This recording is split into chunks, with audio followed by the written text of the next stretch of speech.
Emergency क्यों बंद कर रखी है? कोई मर जाएगा यहाँ पे, यहाँ मर गया कोई तो कौन जिम्मेदार है? शर्म नहीं आती तुम लोगों को? दरवाजे खोलो, सारे दरवाजे खोलो। जिस देश के अंदर अस्पतालों की, मरीजों की और अपराध को सही करने के लिए सिस्टम की ज्यादा जरूरत हो ना, वो देश विकास की तरक्की पे नहीं है, विकसित होने वाला नहीं है। ये मैंने एक आर्टिकल कहीं पढ़ा था और ये बात बहुत बड़ी सच्चाई भी है।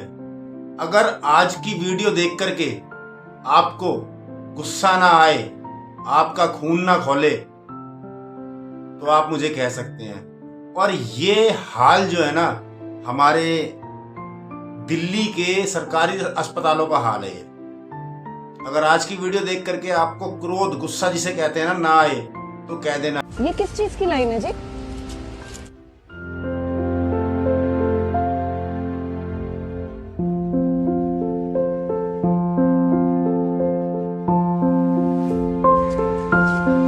अच्छा जी, मान लीजिए सपोज बारिश होने लगी जी, हम लोग जाएंगे, तो इसका कोई उपाय नहीं। तो ये तो गेट तो बहुत आगे है, वहां से लेके मतलब बाहर तक ये आदमी और आगे तक लगेगा। अच्छा जी, आदमी देखिए बेल्ट बांध के आया हूँ।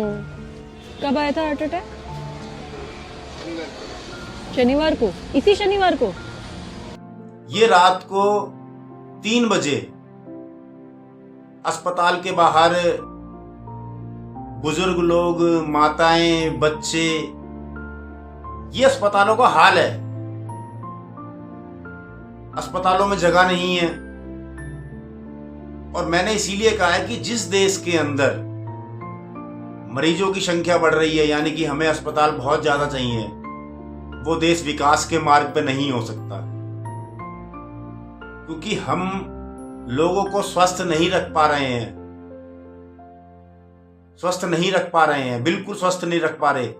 ये एक बहुत बड़ी जिम्मेदारी है हम सब लोगों की कि इन सब चीजों को ठीक कैसे किया जाए।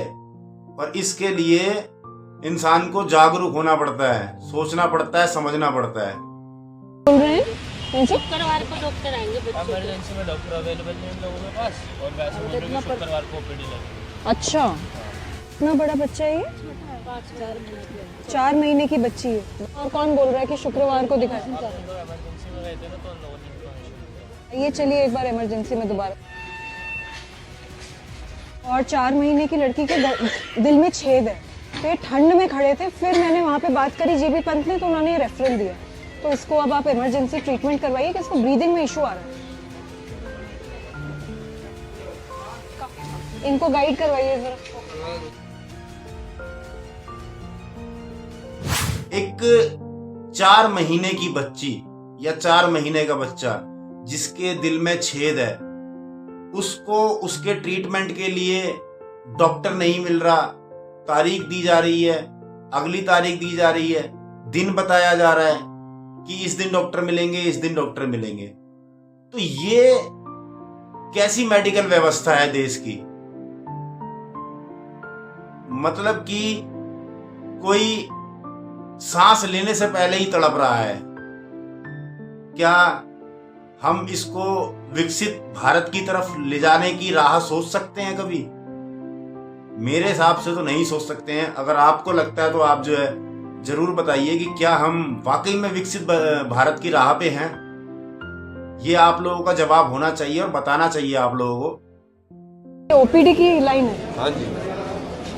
तो अभी यहाँ पे मतलब आप अभी दोबारा लाइन लगेगी? दोबारा क्या, अभी दोबारा लगेंगे। अभी डॉक्टर जब देखेगा वहाँ लाइन में लगेंगे।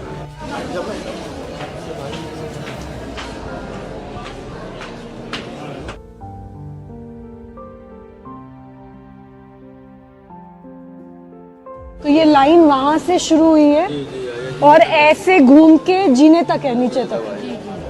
नवंबर 24 में मई 26 की डेट दी गई है एमआरआई के लिए। इतने 2-2 साल की एमआरआई की डेट होती है? जी ऐसी दी गई। यहाँ ऐसे देते हैं, मरीज और जाएंगे वो डेट बढ़ा के। 26/11/2024 का पर्चा है, ठीक है। एमआरआई सर्वाइकल स्पाइन, ठीक है। और डेट आपने दी है 29 अप्रैल 2026 की। तो एमआरआई की मशीन नहीं है क्या भाई? 2-2 साल की डेट। एक ही एमआरआई मशीन है इस पूरे जीबी पंत हॉस्पिटल में? एक ही है? चल एक रही है या है ही एक ही है मशीन पूरे अस्पताल में? ये तो सबसे बड़ा अस्पताल है दिल्ली का। एक भी नहीं थी सीटी मशीन, एक भी नहीं थी। पेशेंट 10 साल का बच्चा है, पैरालिसिस हो रखा है हाफ बॉडी में, ठीक है। इसको आप लोगों ने डेट दी है ऑपरेशन की 9 अगस्त 2025, मतलब 9 महीने बाद की डेट। तो ये भी हो रहा है। बच्चे का मुझे ऑपरेशन अर्जेंटली चाहिए, ठीक है। आपके पास भाई साहब मेरा नंबर है ना? कोई भी प्रॉब्लम होती है बिल्कुल बेहिचक कॉल करनी है, ठीक है। एक एमआरआई के लिए, एक टेस्ट के लिए 2 साल बाद की तारीख। क्या हमें शर्म नहीं आती? या हमें शर्म नहीं आनी चाहिए? हमें इतनी शर्म आनी चाहिए कि कहीं चुल्लू भर पानी के अंदर डूब के मर जाना चाहिए। अगर यही हमारे देश की विकास व्यवस्था है तो गरीब की जान की कोई वैल्यू नहीं रह गई है, कोई कीमत नहीं है जान की। सरकारों से बस राजनीति करवा लो, झूठे वादे करवा लो कि हम देश को विश्व गुरु बना रहे हैं, हम विकास की तरफ जा रहे हैं। एक एमआरआई के लिए 2 साल की तारीख। क्या आप सोच सकते हो, कभी कल्पना भी करके देख सकते हो इस चीज की? 2 साल की तारीख एक टेस्ट के लिए, एक एमआरआई के लिए। ये हमारी व्यवस्था है, ये हमारा सिस्टम है। क्या एमआरआई उस जीवित व्यक्ति का ही होगा? 2 साल बाद वो किस स्थिति में होगा, कैसी उसकी स्थिति होगी, क्या ये सोचा है कभी? एमआरआई उस व्यक्ति का ही करना है, यानी कि उसके मृत शरीर का एमआरआई नहीं करना, उसके जीवित रहते हुए उसके जिंदा शरीर का एमआरआई करना है। 2 साल की तारीख, 2 साल बाद एमआरआई होगा। यार क्यों हमें शर्म नहीं आती? क्यों हमें गुस्सा नहीं आता? ऐसे व्यवस्थाओं पे, कानून के ऐसे सिस्टम पे, समाज के ऐसे सिस्टम पे, देश के ऐसे सिस्टम पे हम कैसे विश्वगुरु बन सकते हैं? हम विश्वगुरु तो छोड़ो, हम इंसान बनने लायक भी नहीं लगता कि हम इंसान भी बन पाएंगे ढंग से। कोई वैल्यू नहीं रह गई है किसी के जान की, कोई कीमत नहीं है किसी के जान की। क्यों गुस्सा नहीं आता है?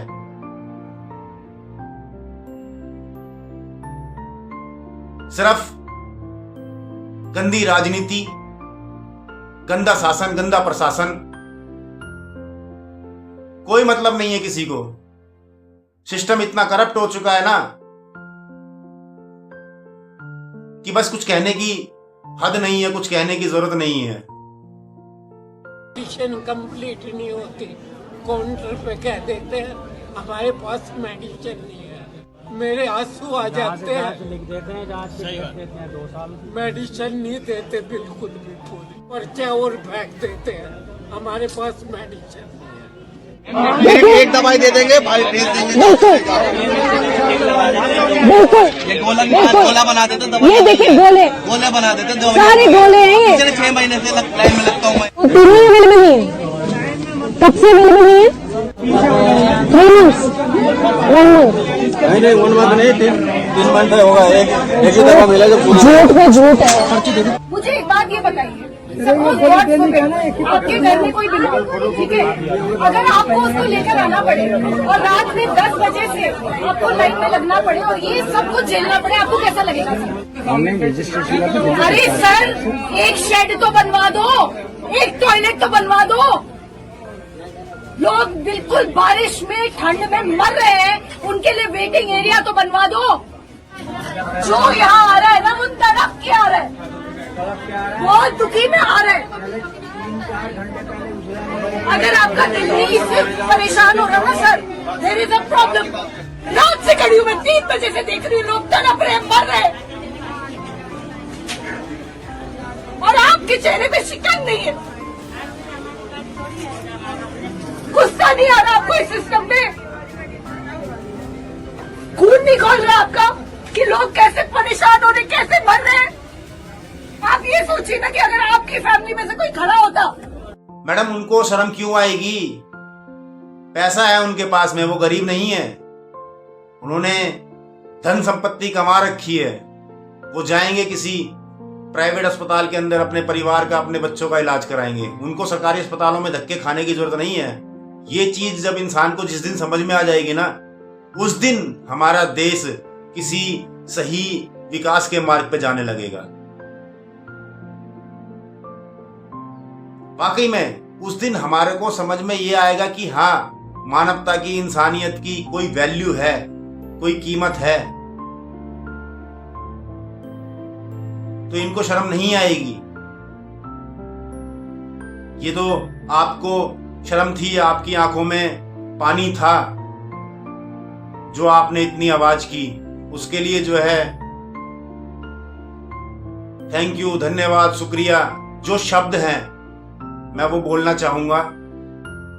और देश के ना नागरिक को इतना जागरूक होना पड़ेगा, जागना पड़ेगा।